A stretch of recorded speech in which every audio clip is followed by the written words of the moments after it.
Market Mantra. Market Mantra. Market Mantra.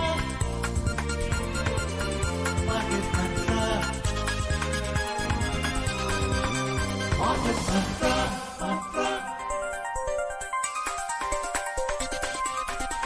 Market Mantra. Welcome to another edition of Market Mantra, in which we give you a complete update on the economic news of the day. And today being Saturday, we'll also be taking calls from you, our listeners, on any queries that you may have on business, economic and stock market matters. But do remember, we do not address stock or company specific queries. You can call us on 2331 4444, 2342-1050 and 2331 0464. I am Vaibhav Jyotsna Srivastav, and with me is my co-anchor in Hindi, Subodh Mishra. नमस्कार श्रोताओं, कारोबारी खबरों के साथ market मंत्र हाजिर है। आज शनिवार है और हर शनिवार की तरह आज भी हम आपके सवालों के जवाब देंगे।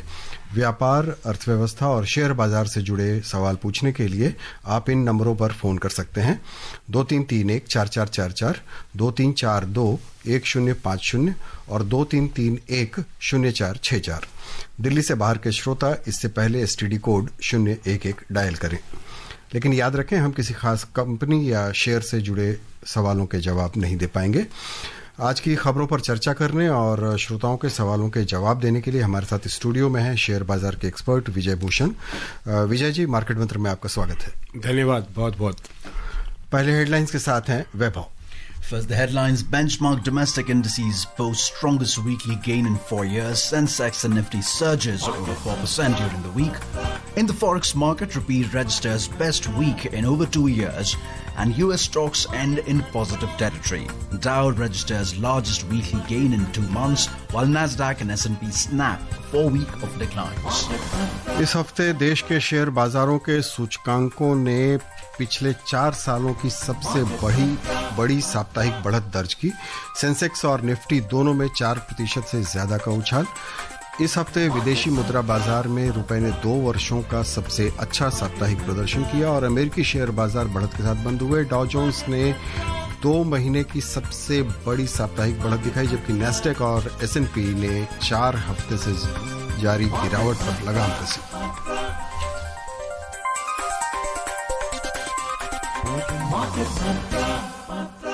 आइए पहली खबर पर नजर डालते हैं कि इस हफ्ते देश के शेयर बाजारों का क्या हाल रहा। देश के शेयर बाजारों के सूचकांकों ने पिछले हफ्ते के नुकसान से उबरकर इस हफ्ते 4 सालों की सबसे बड़ी साप्ताहिक बढ़त दर्ज की है। BSE का सेंसेक्स और NSE का निफ्टी 50 इस हफ्ते 4% से ज्यादा बढ़कर बंद हुआ। विदेशी निवेशकों ने भारतीय बाजार पर बिकवाली का दबाव कम कर दिया है और मुद्रा बाजार और दूसरे वैश्विक कारकों में सकारात्मक रुख से शेयर बाजारों में उत्साह बना रहा। इस हफ्ते BSE का सेंसेक्स 3077 यानी 4.16% बढ़कर 76,906 पर बंद हुआ। इसी दौरान निफ्टी 50 953 अंक यानी 4.25% बढ़कर 23,350 पर बंद हुआ। BSE मिड कैप इंडेक्स में 7% और स्मॉल कैप इंडेक्स में लगभग 8% का उछाल देखा गया। इस हफ्ते विदेशी मुद्रा बाजार में रुपए ने पिछले 2 सालों का सबसे अच्छा प्रदर्शन किया। 21 मार्च को रुपया 103 पैसे बढ़कर 85 रुपये 97 पैसे प्रति डॉलर पर बंद हुआ। विजय जी, बाजार का रुख बहुत समय के बाद, बहुत इंतजार के बाद कुछ सकारात्मक दिख रहा है और कुछ सकारात्मक कारक भी नजर आ रहे हैं। अगर हम अंतर्राष्ट्रीय परिदृश्य पर नजर डालें तो जो युद्ध विराम की संभावना दिखाई देने लगी है, अब हो या ना हो तो आने वाला वक्त बताएगा। ऐसे में क्या लगता है कि जो चिंताएं थी अभी कुछ समय से जारी, थोड़ी राहत की सांस लें हम? थोड़ी राहत तो बिल्कुल है और ये सिर्फ शेयर मार्केट नहीं दिखा रहा है। जिस तरह से रुपया डॉलर के उसमें जो रुपए में मजबूती आई है, वो भी एक हमको दर्शाता है कि ये जो डर था और 88 रुपए तक डॉलर की कीमत हो गई थी, अब वो जब 86 से नीचे आई है तो बहुत एक ये दिखा रहा है कि जिस तरह पैसा बाहर निकल रहा था देश से, उसमें भी एक फर्क हुआ है। तो कुल मिला के पहले से बहुत अच्छे संकेत हैं, और सबसे ज़रूरी संकेत ये है कि विदेशी निवेशक भी अब ऐसा नहीं है कि हर दिन उनकी सिर्फ बिकवाली आती है, कुछ दिन उनकी परचेजेस भी आ रही हैं। And we have our first caller for Market Mantra's edition. We have Deva calling in from Chennai. Welcome to the show, Deva. Please ask your question. Hello. Deva, welcome to the show. Please ask your question. Hello Yes. जी, आप अपना सवाल पूछें। My name is Deva. Ji So, see, I have invested. I have in mutual funds. जी बताएं। Hello. Hello Yes, we can hear you. Please, Deva, continue with your I question. invested in mutual funds, but I'm a senior citizen. Okay. जी I don't have any nominee. I don't have any email ID or anything, and I'm not getting statement. And what is the procedure? Suppose if you don't have nominee, what is the way to come out of it? Can I nominate somebody else? Yes, you are quite. You can easily nominate. You just ask the particular mutual fund, in the asset management company, as we call it, and they will give you the form. And if you have been making this investment through any of the mutual fund distributors, they will help you out with this. It's always good to have a nomination done. It just makes things far more easier, particularly as you mentioned that you are a senior citizen. जी विजय जी, अभी हम अपनी खबर पे चलें तो जो हमने जो बढ़त देखी है अभी पिछले हफ्ते की, और उसके साथ जो अंत में मैंने वो दो लाइनें पढ़ी थी मुद्रा बाजार के बारे में, कि भारतीय मुद्रा, आपने भी कहा कि वो भी एक पॉजिटिव संकेत है, क्योंकि अगर हम देखें तो ज़्यादा चिंता भारत में एक्चुअली भारतीय मुद्रा को लेकर दिखाई दे रही थी, क्योंकि शेयर बाजार तो हमारा ठीक है, थोड़ा बढ़ रहा था, घट रहा था, एक रेंज में था, फिर भी पिछले कुछ समय की गिरावट पर अगर छोड़ दें तो क्या मुद्रा बाजार में हम उम्मीद कर सकते हैं कि अब बुरे दिन खत्म हुए? ये कहना बहुत मुश्किल है, क्योंकि वो अमेरिका में ट्रम्प साहब बैठे हैं और उनका जो है पता नहीं चलता वो किस तरीके से करें। तो ये थोड़ी वॉलेटिलिटी ज़्यादा हो सकती है, जो उतार चढ़ाव ज़्यादा हो सकता है मुद्रा बाजार में, क्योंकि उनकी जो अनाउंसमेंट्स आती हैं वो कई बारी इतनी क्या ड्रामेटिक होती है कि उससे लगता है पता नहीं क्या क्या जो है गड़बड़ हो जाएगी। तो इसलिए मैं ये कहना मुश्किल होगा कि अब कोई सकारात्मक समय आ गया है। इसके लिए हमें इंतजार करना पड़ेगा, खासतौर पर अप्रैल में उन्होंने जो टैरिफ भारत के ऊपर लगाने की बात की है उसको देखने के लिए। And I'll repeat the numbers once again so that our dear callers can call in this edition of Market Month. The numbers are 2331 4444, 2342 1050 and 2331 0464. All the callers who are calling are from outside of Delhi have to put 011 before these numbers. And Vijay sir, talking about the stock market and the volatility that has now just gone a little towards the side, and we've seen some green instances. Do you think the tariffs have had a very important role to play in this? And as we are hoping that the tariffs would come to a conclusion, or the debate on tariffs, what do you think their impact will be, as we were just talking about the US and the India relations? You see, otherwise, if you look at it, Indian macros are good. We've also had a good budget. We've also seen the current government being firmly in their place, especially in the state elections. So actually the Indian macros have been good. But I think the worry was more largely on account of the kind of announcements that were made prior to his swearing in of Trump, which we thought perhaps he will tone down once he's president, but he's only increased that, the tempo. So that's why there is a little uncertainty. But once certain announcements are made, because he's talking of reciprocal tariffs, I think India is going to emerge a winner, but it's going to take some time. So I think we are looking very positively because our understanding is that Trump is transactional, and we are here to do business, and so I think we are not going to lose out. जी, अगले collar इंतजार कर रहे हैं कोल्हापुर से। रत्नाकर हमारे साथ हैं। रत्नाकर, स्वागत है आपका, सवाल पूछें। Hello, good evening sir. Good evening. मेरा सवाल है कि अभी मार्केट 2-3 दिन में थोड़ा ऊपर आ गया है, तो जो प्रॉफिटेबल शेयर्स है जिसमें प्रॉफिट हो रहा है वो निकाल के कैश रखना उचित रहेगा क्या? और दूसरा सवाल है कि रुपए का वैल्यू भी नीचे जा रहा है, तो ऐसे परिस्थिति में आईटी शेयर्स लेना ठीक रहेगा? Thank you. देखिए, आपने 2-3 सवाल पूछे हैं।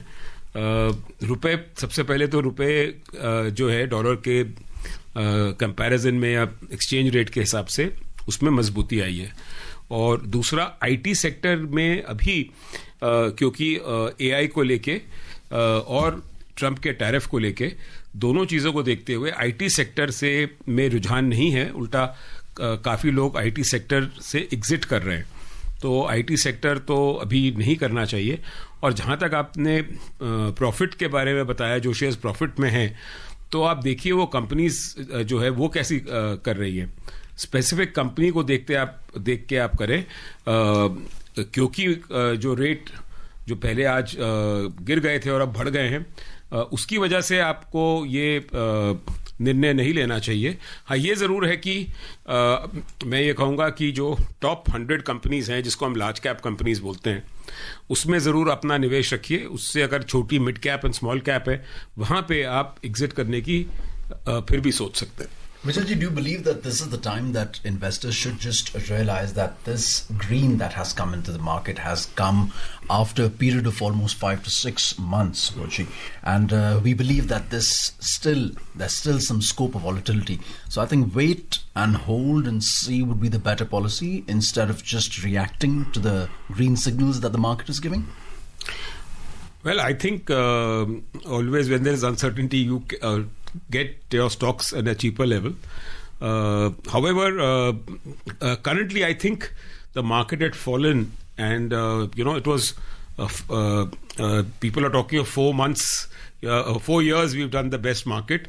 But what happened 29 years back happened this time, starting from October to February, that for 5 months every month we made a lower bottom. So I think that you cannot just wish away. But yes, the positive signs have emerged. We are seeing buying, and because a lot of selling has taken place already, small buying is also leading to prices going up sharply. So I think the green shoots are there, and things will improve. April will be a really good month with companies announcing their results. Once those results are announced, I think it will be much easier to make a decision whether we should, enter that particular share. जी, एक और collar इंतजार में है, जयपुर से Jitendra. Hello जी जितेंद्र, स्वागत है आपका, सवाल पूछें। हाँ, अच्छा सर, जैसे आज मैंने न्यूज पढ़ा कि जो अमेरिका में टैरिफ लागू हुआ है, तो ज्वेलरी एक्सपोर्टर के लिए 5.5% दर है, लेकिन 1 अप्रैल से 20% हो जाएगा। तो यहाँ की न्यूज में आया कि भाई ज्वेलरी चिंतित है, तो वो यहाँ के गवर्नमेंट से वो परमिशन मांगे हैं कि हम यहाँ के मार्केट में बेचे। तो हमारे ही देश के क्या नाम है, उद्योगपति हैं और अपने देश में परमिशन लेके कुछ ऐसा रूल्स है क्या कि एक्सपोर्टर जो है वो रिटेल नहीं कर सकता या यहाँ लोकल सप्लाई नहीं कर सकता, ऐसा है क्या रूल्स? देखिए, आपने जो ज्वेलरी सेक्टर का बोला, ये जरूर है कि मैंने तो सुना नहीं कि ये 20% टैरिफ अनाउंस हो गया है, लेकिन अगर अनाउंस हो गया है तो इसके अंदर जो भारतीय जो गवर्नमेंट है उनको भी सोचना पड़ेगा। बहुत बारी आप एक स्कीम है जिसमें से आप खरीदते हैं, आपको उस समय ड्यूटी नहीं पे करनी पड़ती जब आप गोल्ड या डायमंड्स या कुछ इस तरह की प्रेशियस मेटल्स या आप जेम्स एंड ज्वेलरी में करते हैं, क्योंकि वो आप एक एक्सपोर्ट करने का आपने उसके ऊपर जिम्मा लिया है, तो वो अगर आप उसमें कुछ बदलाव आएगा तो ये तो गवर्नमेंट पॉलिसी ही होगी, लेकिन अभी जरा सा इसके अंदर, इसीलिए तो जो टैरिफ की अनाउंसमेंट अभी होनी है उसके लिए काफी लोग रुके हुए हैं कि भाई टैरिफ अनाउंस हो जाए तो फिर हम उसके हिसाब से अपना बिजनेस प्लान बनाएं. And Vijayji, the green shoots that we were just talking about, do you think that the selling which was taking place in the Indian market and the buying that was happening in further eastern countries, China or other countries that the investors were moving towards, or even the US for that matter, will it now kind of curb a little and then the investors would show their interest in the Indian growth story once again?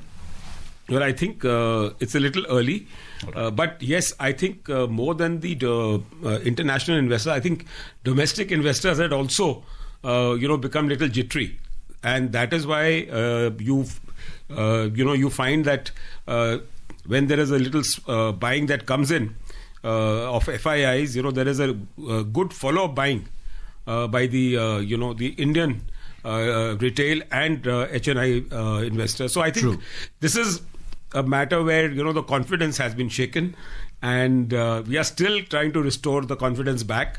I'm quite hopeful that it will happen because we've had a really large correction, not just in terms of the absolute fall, but also in terms of time. So time wise also it's been a long correction.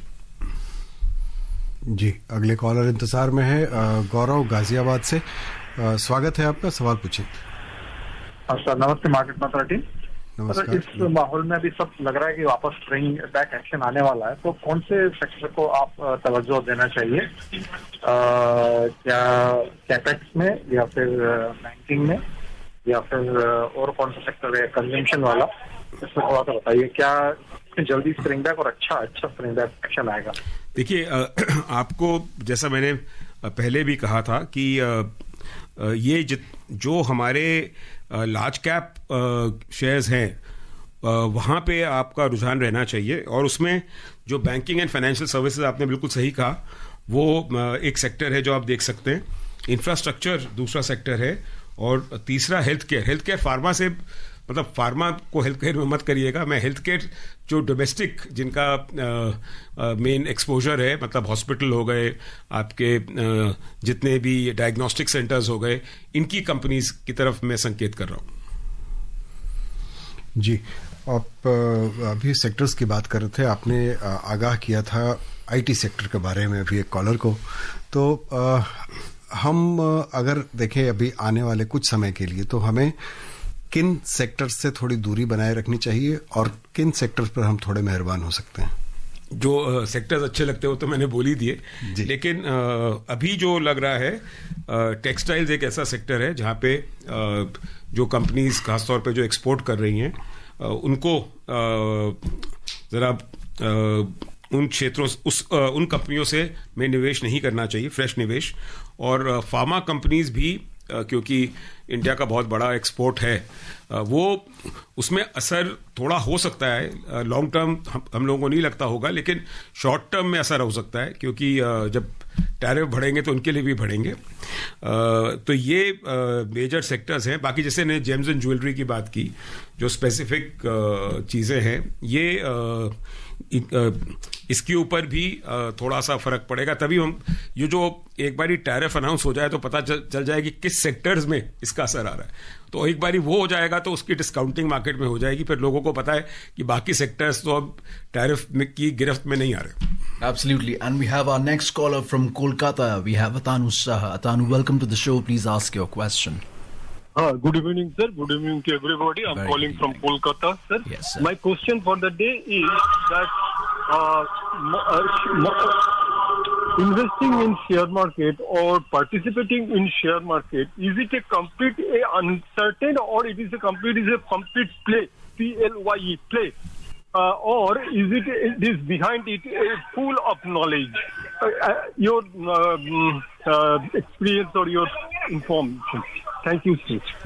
Well, I think if you're starting out and you don't have exposure, I think you should start out with mutual funds, because that will be easier for you to start out, because whenever you buy, you buy a basket of shares, and therefore that will make it easier for you I think if you want to have returns which are better than the bank fixed deposits, you will have to make an exposure. You may be conservative. You may look at multi-asset funds in mutual funds also, which will give you exposure to both debt, equity, as well as to commodities, including gold. So I think it depends on when you're starting out. I think you need to be conservative, and also, as I always say, this is a journey. Investment is a journey, so you keep on learning along the way. जी, अगले collar हैं दिल्ली से केशव। केशव, स्वागत है आपका, सवाल पूछें। हाँ, नमस्कार जी। नमस्कार सर, मैं ये पूछना चाहता हूँ कि बजट में जो अभी 12 लाख का जो बताया गया है, उसमें जो हमने 30 लाख की एफडी करा रखी है, तो क्या एफडी में भी ये हमारे को लागू होगा? कुछ इसमें जानकारी देंगे? और क्या 30 लाख की बैंक में एफडी एक ही बैंक में कर रखी है, ये ठीक करिए कि हमने इसको अलग अलग डिवाइड करना चाहिए बैंकों में? देखिए, ये जो 12 लाख तो आपकी जो आमदनी है, जो इनकम है, उस पे होगा। तो ये आपके 30 लाख की एफडी पे जो इसके ऊपर आपको जो ब्याज मिल रहा है, तो वो आपकी पूरी आमदनी में उसके साथ मिलके अगर 12 लाख से आमदनी नीचे है तो आपको टैक्स नहीं लगेगा। ये इस बजट में आया है। और जहां तक 30 लाख एक बैंक में है, तो मेरे ख्याल से आपको जो है पब्लिक सेक्टर बैंक या जो प्राइवेट सेक्टर के 3-4 बड़े बैंक हैं, वहां पे आप एक ही जगह कर सकते हैं। And we have a next caller from Mumbai. We have Hasmukh calling in. Hasmukh, welcome to Market Mantra. Please ask your question. Yeah. Can you hear me? Yes, sir, we can. Please ask your question. Yeah. See, I'm Hasmukh Dedia from Bombay. My question is that now looking at the inflation and next RBI policy in April, what do you think in next financial year, I mean to say up to March 31st, 2025, where we can see our interest rate? I mean, how many times we can get the interest rate reduction, looking since our inflation is under control? I think you mean March 2026, not 25, because March 25 is coming to an end. There is the perception is that we may get 2 rate cuts of 0.25% each, so 0.5% total. However, that will have to be tempered, with because also RBI will have to keep in mind, the rupee dollar, that equation. They would definitely not like that the rupee should get weaker. So they may decide not to reduce interest rates. And talking of U.S. Markets and stocks, U.S. stocks ended in positive territory on Friday after comments from U.S. President Donald Trump provided hope that previously announced tariffs expected to begin in early April may not be as burdensome as feared. Donald Trump said there will be flexibility on tariffs and that his top trade chief plans to speak with his Chinese counterpart next week. The Nasdaq Composite gained 92 points or 0.52 to end at 17,784. The Dow Jones Industrial Average ended nearly flat to settle at 41,985, and the S&P 500 also finished nearly flat to close at 5,667. During the week, the Dow Jones Industrial Average climbed 1.2%, S&P 500 gained 0.5%, and Nasdaq Composite rose 0.17%. It was the largest weekly gain for the Dow Jones Industrial Average in 2 months, while the Nasdaq Composite and S&P 500 managed to snap 4 weeks of declines. India has doubled its gross domestic product GDP in the last 10 years at a growth of 105% from $2.1 trillion in 2015 to $4.3 trillion in 2025, according to the inflation-adjusted data released by International Monetary Fund IMF. With this, India is now the 5th largest country in terms of GDP in the world after US, China, Germany and Japan. It added that India is set to outpace Japan soon as the latter's GDP grew nil in the past decade. In comparison, the United States and China's GDP grew by 66% and 44% respectively during the same period. जी वैभव, ये खबर तो अच्छी लग रही है। देखते हैं विजय जी क्या इसे एक्सप्लेन करते हैं। नहीं, मेरे को तो ये लग रहा है कि ये जो उन्होंने कहा है, अगर आप इसमें देखें 10 साल हमको लगे डबल करने के लिए, तो ये ट्रेंड तो मेंटेन रहना चाहिए। और क्योंकि जैसे इसमें लिखा है जापान और साथ साथ जर्मनी में भी कोई खास पिछले 10 सालों में ऐसी बढ़ोतरी नहीं हुई है, तो हम लोग जापान और जर्मनी दोनों को अगले 3 साल में इनसे आगे निकल के तीसरे नंबर पे आ जाएंगे। लेकिन उसके बाद गैप इतना ज़्यादा है कि उसकी भरपाई करने में कई साल लगेंगे। जी, और असल में जब जीडीपी की बात होती है तो इसे हम अपने यहाँ के पॉपुलेशन के साथ भी हमें जोड़कर देखना पड़ेगा कि एक्चुअली पर कैपिटा हम कहाँ खड़े हैं, क्योंकि जिन देशों की बात कर रहे हैं उनकी आबादी और हमारी आबादी में बहुत बड़ा फर्क है। ये आप बिल्कुल ठीक कह रहे हैं, पर कैपिटा में तो हम पीछे ही रहेंगे। और क्या कहते हैं, इसके अंदर जो जिस तरह से लग रहा है मेरे को, क्या कहते हैं, ये फेड का कोई इसमें डिसीजन आया मेरे को भी मालूम नहीं है। So, Azam, we just wanted to know your thoughts about the Fed rate cuts which could be expected in the future, and about the tariff rates that could be applied by the US president. I think Fed is definitely looking at an interest rate cut. There is a lot of pressure coming from the president.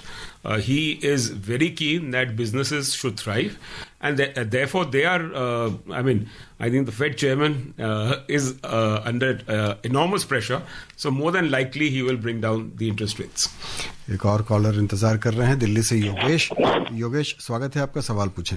जी, मेरा सवाल तो ये है कि date allocation रखने के लिए, fix income में एलोकेशन लेने के लिए कौन सा इंस्ट्रूमेंट आपके हिसाब से बेस्ट रहेगा?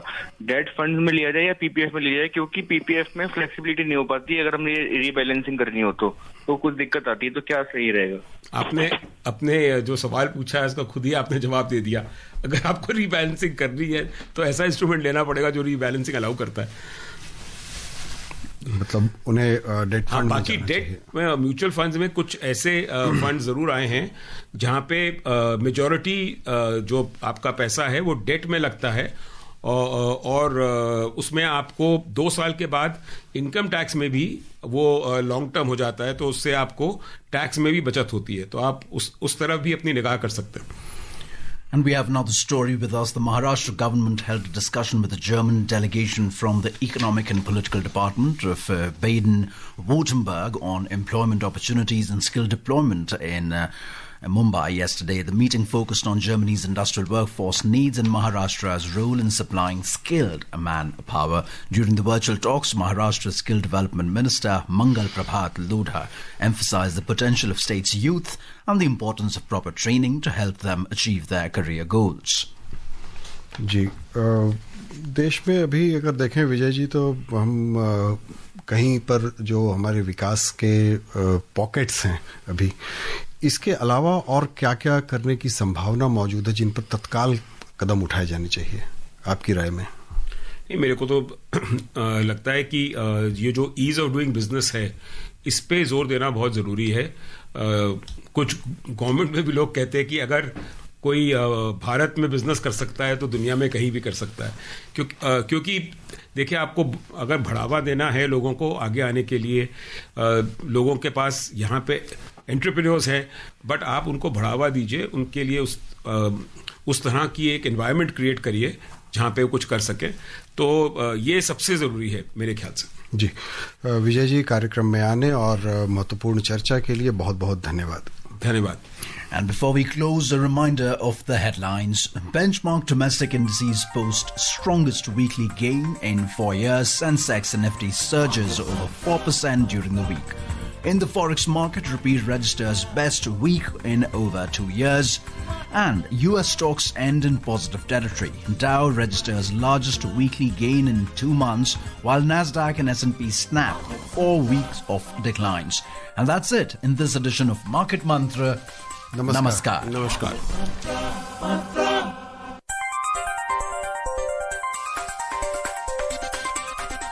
Market Mantra.